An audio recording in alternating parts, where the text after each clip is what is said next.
I'm on my way to Bush Street. In this town, it's kind of interesting because there's a bunch of streets that are called Elmwood, Oak, Maple, Beech, Birch. But I wonder if Bush had to do with a smaller street. That's my humor for the day. So I'm on my way and I'm a little bit early. I have to go look at a place because someone, again, is considering a tankless hot water heater. And my guess is they have no idea what is involved in a tankless hot water heater, other than they may have seen that it's a thing, or maybe someone was talking about them, or maybe they heard people say that they're more efficient. And that's another one of these efficiency versus cost questions. As you've probably seen on one of my other videos, I really define that there's a big difference between efficiency and cost. But with tankless hot water heaters, it goes further than that. There's a lot more involved in installing one.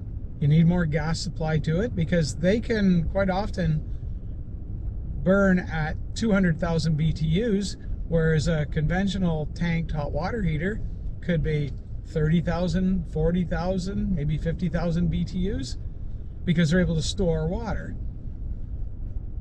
I get a lot of people saying, Doug, storing this hot water is costing me money. But it's only a fraction, because it's only trying to run long enough to keep that full tank of hot water at that temperature. It's not trying to heat a full tank of water every time you're trying to use it. So there's a pretty big difference between what people think is happening and what's actually happening.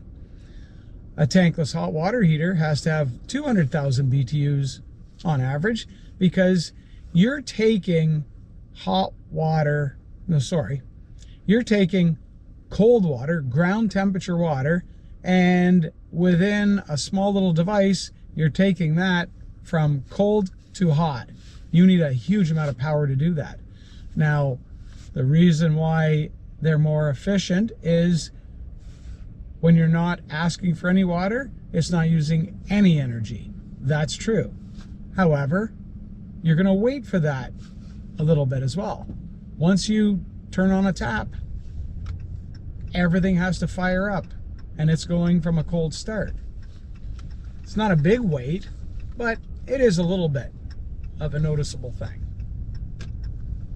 So that's my short story about this one that I'm going to look at. We'll see what happens, and if it's worthy, I'll update you. So stay warm, stay comfortable, but stay tuned.